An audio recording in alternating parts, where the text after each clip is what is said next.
become less desirable in all ways, right?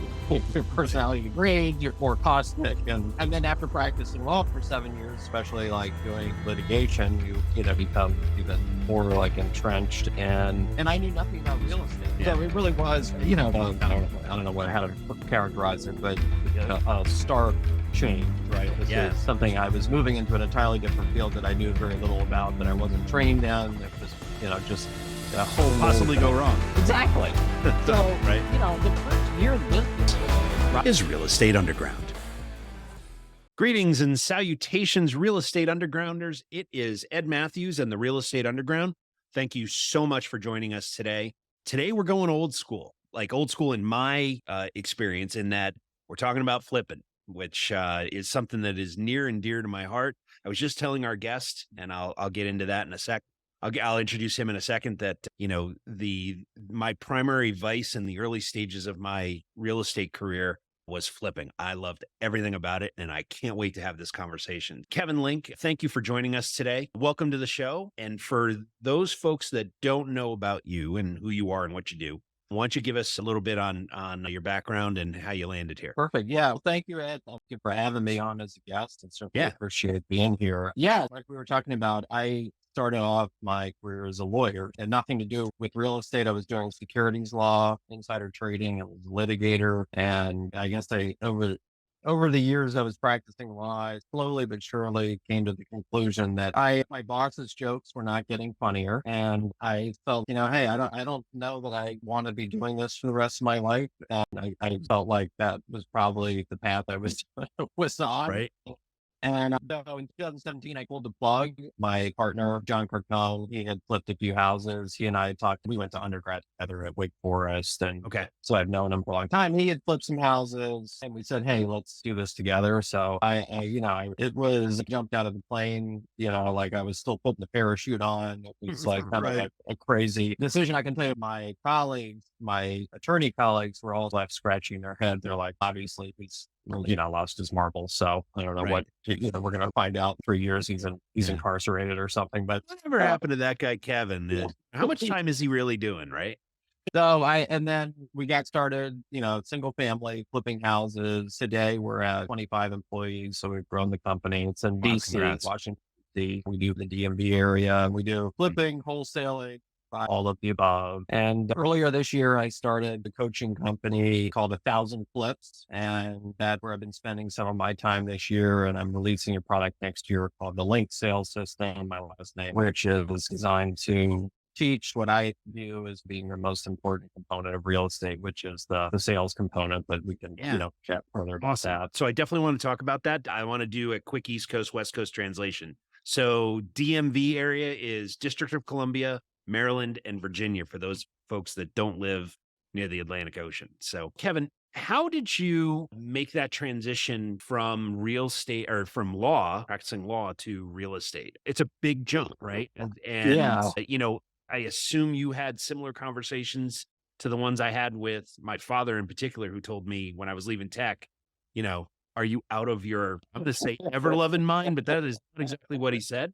And, so I'm just curious, what was your thought process as you made that substantial transition? To answer your question, how did I handle the transition? I would say not gracefully. It was, I will, as I've told people over the years, when you go to law school, your personality gets worse by 25%, right? You become less desirable in all ways, right? Your personality degrades, you're more caustic. And then after practicing law for 7 years, especially like doing litigation, you become even more like entrenched. And I knew nothing about real estate. So it really was, I don't know how to characterize it, but a stark change, right? This is something I was moving into an entirely different field that I knew very little about, that I wasn't trained in. It was, just a whole possibly go wrong. Exactly. So, the first year of the business was rocky. Yeah. Like a lot of figuring it out. So let's talk about that a little bit. When you say figuring it out, I have the image. I always use the image from, my previous techie life, that we're screwing the wings on a plane at 35,000 feet. And it feels like you went through the same thing. Absolutely. So it was just the two of us. Yeah, Right. in that first year, we made our first hire later in the year, but it was the two of us. John knew more about it than I did. He had done some flips, he had done some, Okay. deal, marketing and figured out, some aspects of it. But for me, I was not only learning how to be an entrepreneur, learning the business, how to do all the things required. I was also learning about real estate. I just didn't know that much about it. And so it was drinking from the fire hose. I Yeah. was like, making mistakes, trying to figure it all out, understand what I'm talking, learn the material and also learn how to do it and at the same time. And it took me a good 9 months to a year to start to really get my bearings. And then Yeah. year two, things really started to happen for us. And that's when the company took off to a degree. But the first year was tough. Yeah. So when you talk about getting your bearings, what does that mean in your world? Yeah, that's a great question. So everything was new to me, right? So for folks who are like thinking about getting into real estate, you've got certain components that you've got to figure out. Number one, and I can only speak really from the single family home perspective, but I'm sure there's a lot of overlap. But you've got to start finding deals, right? So like first things first, you got to find properties that you can purchase at a discount or at a price where you can make money on it, right? Right. So how do you find the properties? Okay, you find the properties. How do you actually talk to the sellers, talk to the person who owns it, go out and meet with them, evaluate their readiness and close the deal? And then Right. once you close the deal, what do you do with the property, right? So all the Right. stages. So if you're going to buy and flip it, you got to know that component. If you're going to wholesale it, you've got to understand that piece of it, have buyers, all of it. I guess getting my bearings, meaning that I was, each sort of component of the business I knew nothing about. So I was like through trial and error, figuring out what worked from a marketing perspective, how to close deals, how to Yeah. disposition deals, everything. And I made a ton of mistakes. Yeah, Uh, everybody does, and I appreciate you being transparent about that because I have yet to meet somebody that the first 12 plus months are pretty damn bumpy, and that's yeah, okay. It's supposed to be because the thing is that you're building systems, right? Okay, when I want to target a neighborhood. Here are the things I do. Here are the things I say. Here are the things I follow up with. And then you document that so that you know to replicate it. And eventually you teach somebody else how to do it like and then you reach a deal where there's a viable deal and you're having a conversation with the homeowner. There's a script there. There's a process you want to walk them through. There are things that you need to make sure they're aware of so that, back when you get to the closing table, there are no surprises, right? exactly, And absolutely. then as you move through to actually acquiring the property and bringing it under management, there is construction considerations, there is hold, there are, hold and carry costs, there are, a whole bunch of moving parts, team members, as well as processes that you need to manage. And, I'm pretty confident given that you're an attorney and especially because you're a litigator that you run a pretty tight ship in terms of making sure that checklists are in place and scripts are in place and everybody knows what their role is. Tell me I'm wrong. I feel like Ed, you're calling me like some kind of a type A psycho. Type So A, it's yes. mostly true. Psycho, yeah. Yeah, I only have that's the way that I know how to do stuff. Sort of Right. everything in its place, organized, like just like Yeah. law, like exhibits. It's the only Just way. the way my mind works, and every time I made a mistake, I was like, okay, that went poorly. I've got to come up with a process to see that doesn't, Right. we can Same. mitigate that risk. Yep. Yeah, And so it's fascinating that, and one of the reasons I really wanted to have you on the show is that, first and foremost, when you look at creating deal flow, for instance, right, whether you are a multifamily guy like me or a single family guy like you, there is some basic things that are the same no matter what. The first one is we are in the marketing business, yeah, period, right? yep, And that's non-negotiable. The fact is that you have to be able to create awareness. I was on your site yesterday getting ready for this conversation and, you know, your site does a phenomenal job of kind of creating that buy box of, okay, here's exactly what we're looking for, where we're looking for it. So that, if I inherit a house or if I am helping, someone, a family member get rid of a house that isn't quite beautiful, right? And, you become a viable option. I know whether or not, in 5 minutes on your site, less, I know whether or not you're a potential partner, which is really helpful. yeah, absolutely. You're spot on, right? Like you can't do this business without having an effective marketing piece, right? That's Right. the only. You're not. Nobody is going to all the properties that we buy are off market, right? So you're not looking for anything Right. that's listed on the MLS, right? Everything that you're finding is going to be a private transaction, and Right. nobody is going to reach out to you unless you've got some kind of marketing arm where you are putting yourself out there. And I think it goes beyond that too, because not only is it a marketing arm, hey, we're out here, because there's tons of those guys out Yeah. there, Yeah. but it's also the credibility and the trust that Yeah. you engender over the course of time. And one of the things that you said about your new coaching course, and it really resonated with me, and because we're rolling out something on the multifamily side and it's ethically based, right? And Yes. when you said principle based system, that really resonated with me, and I'd love to hear more about when you go into a market and you're looking to create that awareness and build rapport and trust, and then earn the right to work with a person or a family or whatever.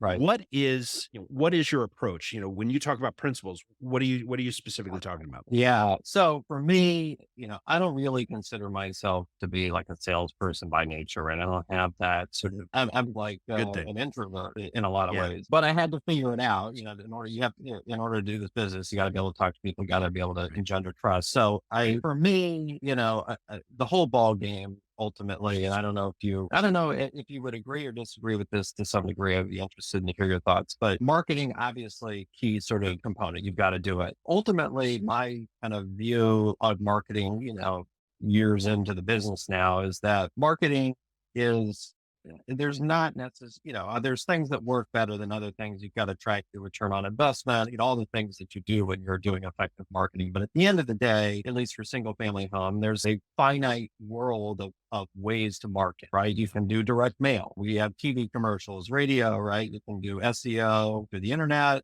pay per lead, pay per click, right? There's just cold calling. There's like a finite universe of mechanisms that everybody could do. And if you pay to do it and you're not, and you're somewhat organized and, figure it out and track your metrics, you can do it. Just about anybody can do it. Right on. And you've got to do it, but it's something that if you're willing to put in the time and you're willing to pay for it, you can do marketing and get yourself out there. To me, the whole ball game comes down to, what do you do once you have an opportunity in the breadbasket, right? And especially in real estate, as you know, and certainly single family these days, and in the DC area, it's competitive, right? There are a lot of Sure. people running around out there trying to buy houses, just how it is. So most of the time when we get an opportunity, somebody else also has that same opportunity, or a handful of other people who do exactly what we do have that same opportunity. And so ultimately, sort of success in this business, at least in my view, really starts once you have an opportunity. Doing the marketing is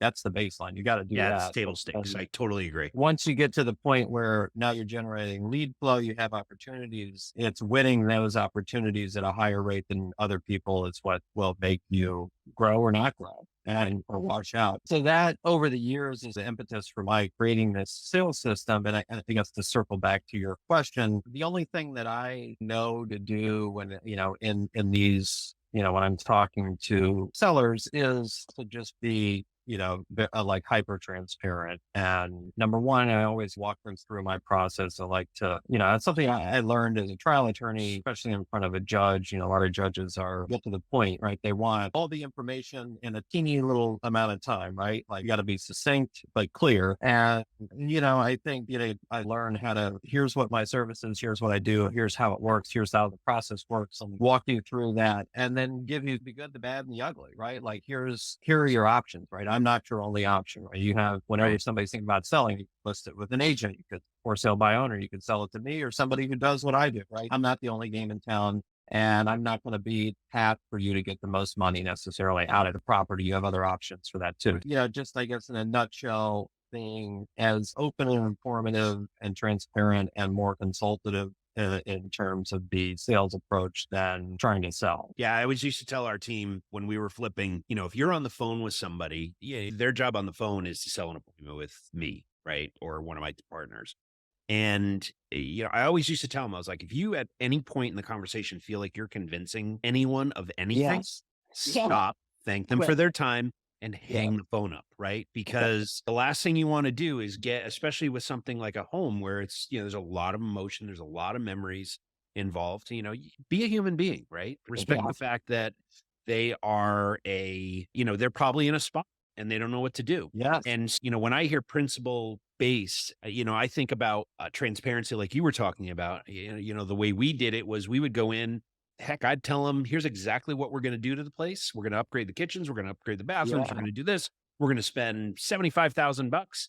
And quite frankly, the house is going to be worth, Yes. we're buying it for 3. It's Yeah. going to be worth 450 when we're done. Yeah. And you can do this. In fact, I'll give you my plan if you want. And we part friends. We're good. And, the conversations that I always used to have. So I'm also a bit of an introvert. I'm really not a sales guy. The conversations we always used to have with homeowners was, hey, look, if I need to understand what problem you're trying to solve. And what I meant by that, kitchens, we're going to upgrade the bathrooms. Yeah. We're going to do this. We're going to spend 75,000 bucks.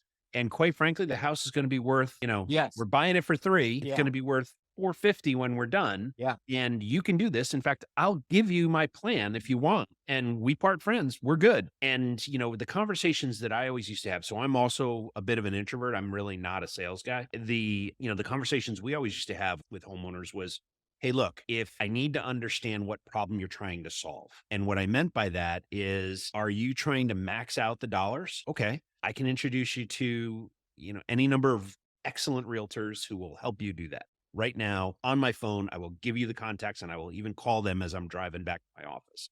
Or do you need to get rid of this property right now? Like in the Yeah. next 2 to 4 weeks, then I'm a solution, but I'm not a solution if you are, if you're looking to squeeze out every penny you possibly can. Exactly. Yeah. That's exactly. I think I've said some of those things verbatim. That's exactly right. And yeah, I think to add to that, there's, one of kind of the concepts that I employ through my own sales and through this training is, people ask, I think just as a general matter, regardless of whether or not somebody has experience in real estate, a seller is sophisticated, unsophisticated. People have, for the most part, I think have a pretty good bullshit radar, right? Like they get a gut feel. And I think a lot of times it is that gut feel. At the end of the day, when I go and walk into a house, I have the same product/service to offer as the next guy. I'm not there to offer, I'm not going to buy the house for cash. I cover the closing costs, right? I'm not same thing as the next person for the most part. It's going to be, Right. do they feel comfortable working with you? Do they have a gut feeling that you're going to follow through? And Yeah, that's it. price is relevant, but a lot of times price is pretty close between, us and other competitors. And so I will, one of the opportunities I try and look for, and whenever I'm meeting somebody, is a lot of times a seller will ask a tough question, right? They come and they'll say, well, let me ask you this: can I get more money, or are you going to wholesale or assign this property, or is it, how much do you think you're going to make on this deal? They ask a question that where a lot of times I think as a human we're inclined to beat around the bush, right? Like we Yep. feel like, okay, they're zeroed in, they've Right. found the chink in the armor, and now we're Right. kind of like on the defensive. Yeah, let's see if this guy's going to BS me, right? Yeah, exactly. Right. And that's where I think, one of the things I teach is, and I think it's applicable in law too, right? When a judge asks you a question that is a weakness to your argument, there is value in conceding and just directly acknowledging. Right. So are you Right. going to sign this contract? I might. Yeah, it's a distinct possibility. It is direct response, responding immediately, not through explanation, and tell them how it is. Right. Yep. Yeah, Right on. I might do that. And then you can provide whatever explanation you want to provide, but answering the question in a sort of direct, honest, candid, unvarnished manner, I think goes a long way with just people in general, right? I Like I think that's what sets you apart from your competitors, to be honest, because I would love to say that everybody operates that way, but very few do.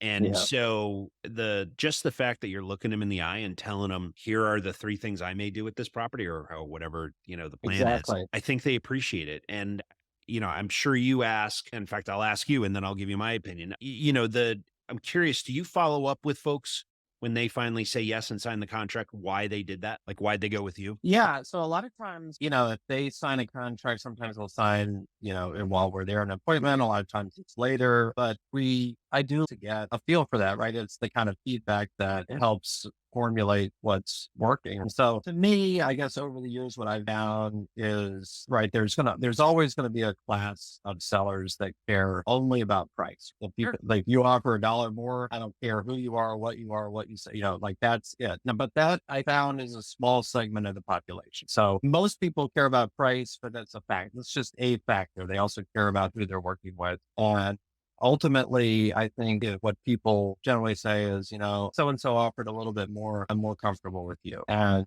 Right. that ultimately is what I'm trying to achieve when I'm dealing with a prospect and seller. I want them to feel like that they can trust me and that they just feel more comfortable. And at the end of the day, when they're making their decision, I'm not sure they may not be able to necessarily articulate it, but I feel a little bit better about this guy. I just feel like he's going to Yeah. follow through. He's going to do what he says. And that to me is the big distinction, I think, between winning a lot of business and not. Wholeheartedly agree, man. It's, we used to go in with our best and final number, right? So if they came back Yes. to me and Yeah. said, "Hey, can you do, $5,000 more?" The answer is nope. No, I come in with I don't like to mess around. I don't like to start low. Come in with my best number. Right. That way, you know what it is. If it works, great. If it doesn't, that's Yeah. okay And it's a too. standing offer. Sit, Exactly. think Yeah. about it for a month, think about it for a year. And if it's a year, obviously the market will change and we need to have a conversation. But most likely my number is going to go up, not down most years. And but the fact is that I'm not going anywhere. You take as much time as you need.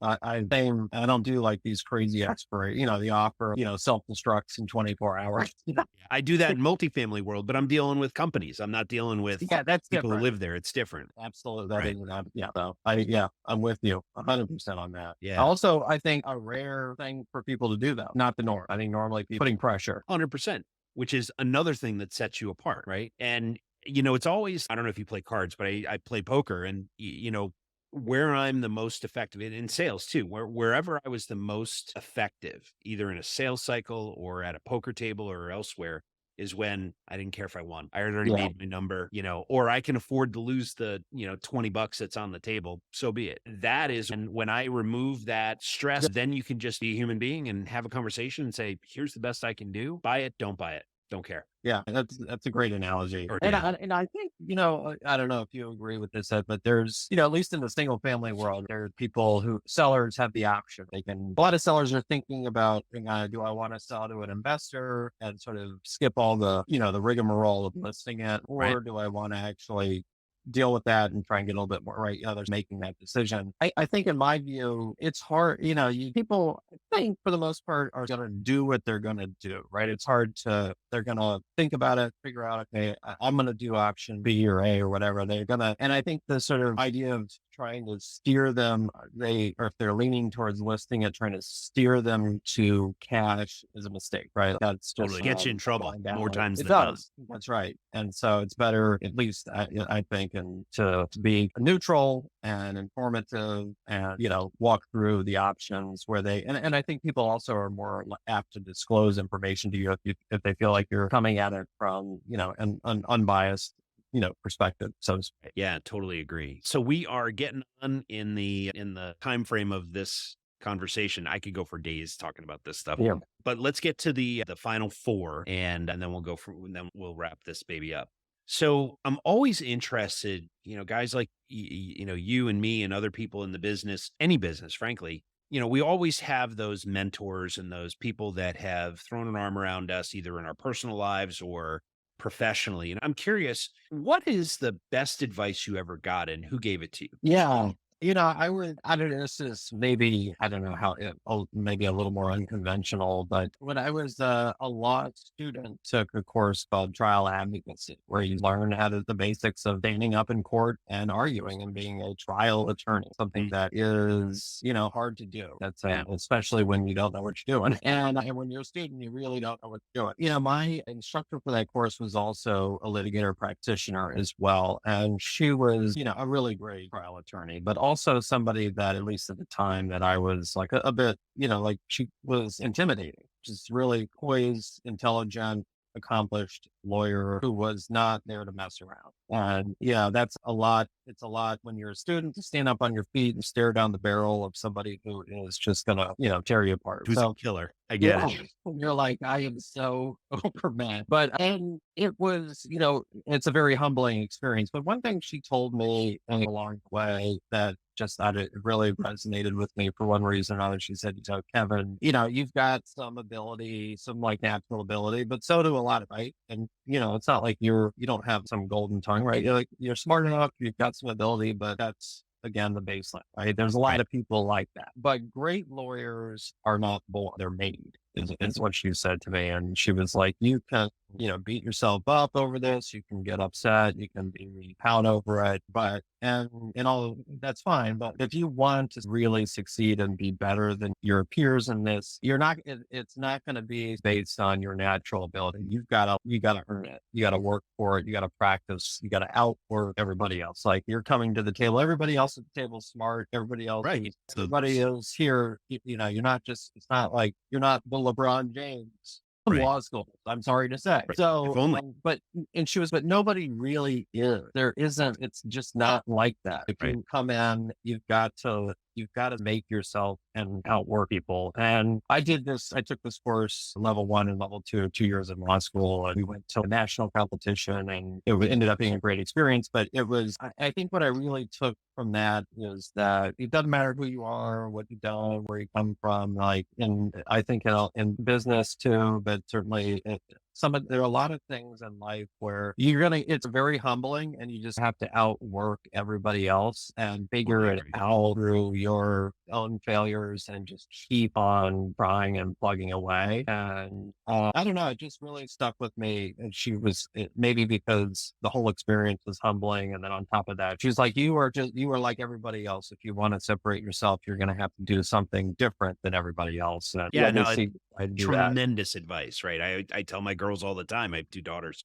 The difference between good and great is hard work. There's no shortcut, right? Yeah. That's it. And yeah, Uh, that's awesome, man. So I'm always, in terms of working hard and sharpening the saw, as they say, I'm always interested in learning about, people that run companies successfully. Leaders tend to be readers. And, reading these days doesn't mean a physical book. It can be an audio book. It can be a YouTube video or conference or whatever. And I'm uh, curious about how you take in information. And I'm also really curious about, authors or creators or whatever, who are you paying attention to these days? Yeah, so that's a really great question. So I consume information through like audiobooks, podcasts. I'm in the car a lot, with work, and that's the easiest way for me to absorb and consume Mm. information. And I guess to me, like I have one thing, there are people who are like have listened to every single like real estate thing ever created, right? Read it,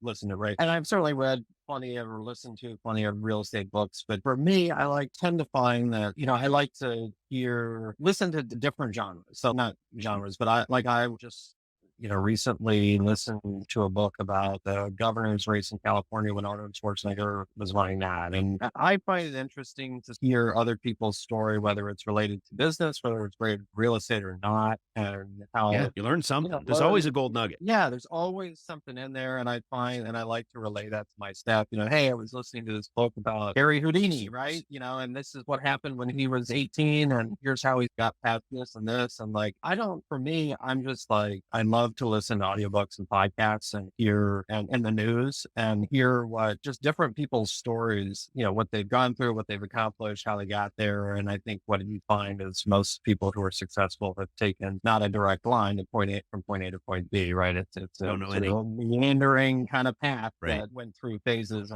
But I am, every time I'm in the car, I'm listening to either a podcast or an audiobook. It's just, So I'm curious, yeah. what podcasts are you listening to these days? Yeah, so unfortunately, I do listen to some legal stuff. I listen to Stay Tuned with Bree Ferrara, former Attorney General in New Yeah, York. sure. I find him to be, to me, irrespective of your politics or whatever, he Right. is, I find like an incredibly intelligent person. And I like the way that he explains things, and I like the way that he, infuses his opinion in kind of a neutral-ish way. And so, like, I listen to all of his episodes. It has nothing to do with real estate, but I find that I've learned little tips and tricks just from listening to him do his own podcast about how to be persuasive in kind of a manner that's not in your face. And I think he's really intelligent. I like to hear what people have to say that I think are, smarter than me. I'm always fascinated by really abnormally intelligent people, and Preet is for sure Yeah. one of those people, right? I'm always fascinated by how they think and how they Yes. break a problem down, and then how they interrogate their way, so to speak, into figuring out, okay, what is the best path forward, as opposed to demagoguing and coming in and saying we're going to do this and this. And Exactly. I always do. I'm a big fan. I am not an attorney, but I pulled the ripcord, when I was 19, thankfully. But Right. the Socratic method works. Yeah. And, knowing not only that you should ask questions, but the right questions are really important in pretty much anything you do, including this business, right? So Yeah. as a former prospective law student and a former practicing attorney, I'm going to ask you this, the next loaded question in the final four, number three. If you had to start over, what would you do different? My knee jerk reaction is to say not go to law school, but I know that's more just emotional. Yeah, that's I too mean, easy. yeah, it's in fact going through that experience has helped. That's obviously shaped a lot of my Sure. who I am now. But if I was going to do it again differently, I think the big thing that I would probably do is spend more. I learn, and again, maybe this is probably like I think so. My company is now it's like about 25 employees, and I think Yep. for me, one of the hardest things to do in business is hire people, be True. effective at that, and that's what they say in an interview. And how does that translate into their employment? It's always hard to know. I think if I was going to do one thing differently, I would probably take some courses in sort of talent evaluation and learn better strategies for figuring out how to hire people for the long term that can really help add to the culture that you're looking to add to. Right. I think hiring is super difficult. And so, I made mistakes and, with that for sure. And it is something, and I guess part of it is I was a part of the hiring committee for the firm that I work for as an attorney. And I guess I realized after the fact that, hiring attorneys is different than hiring people to become like work for a small business. Everybody who applies to be an attorney is an attorney. There's like some threshold, right? Like they're demonstrated their ability to be an attorney. It's a little different in sort of sales and small business, right? You don't have that kind of like, where'd you go to law school? What's your experience? What trials have you done? That sort of Right. easy evaluation process. It's more about kind of character, how hard they work. How do you handle stuff, right? Yeah. Exactly. And it was, and I still feel like I could, get improve in that area. But that's something I didn't realize when I first started. And it took me a while to realize once I got into real estate, how difficult it is and how unprepared I was to really evaluate and make good hiring decisions based on interview process, et cetera. Yeah. It's so hard and especially as a small business operator, right? It matters so much. Because you have 25 people in your office, we have 10, right? You get one stinker and Yeah. it totally disrupts the culture. Yes, and you spend a ton of time training and all and Right. invariably, if it's a small business, whatever the function is an important function that you're filling, and so Right. it has so the consequences are more dramatic than Yeah, for a definitely more larger business. impactful for sure. You bet. Yeah. Yeah. Yeah, that's really insightful. I agree. So when you're not talking about flipping houses and real estate and recovering from litigate being a litigator, sorry, I couldn't resist. What do you like to do? How do you spend your free time? I like trying to avoid my children, number one. Yeah. I've been to cycling. I started, I do road biking, something to help me clear my mind. Why I had a little scratch my nose off. But yeah, I like cycling and I have an RV. So I take my son RVing. We like to go camping and stuff like that. Awesome. Probably those are the two things where I feel like I can actually get away and, Just hide from my snap. Yeah, unplug, right? Yeah, sorry, I'm gonna be in the mountains. There's no internet. Yeah. My bad. See you on Monday.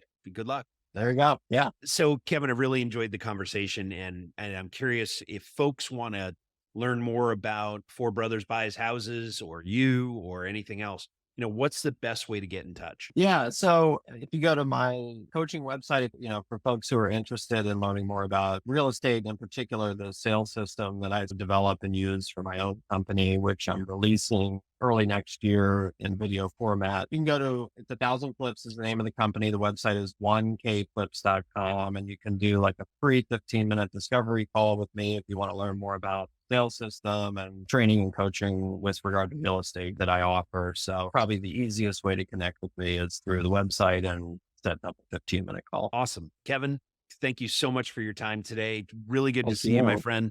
And enjoy. Hopefully, you get out camping at some point between Awesome. now Yeah. and the next time we catch up. Kevin Link, Four Brothers Buys Houses and 1000flips.com, right? 1000 Flips. Yep. 1kflips.com. 1kflips.com. Thank you. Thank you again for joining us. And For it's really having good me. to see you. Appreciate it. This has been the Thanks Real again. Estate Underground podcast. Thank you so much for listening. Don't forget to rate, review, and subscribe. It helps us grow. Until next time, happy investing.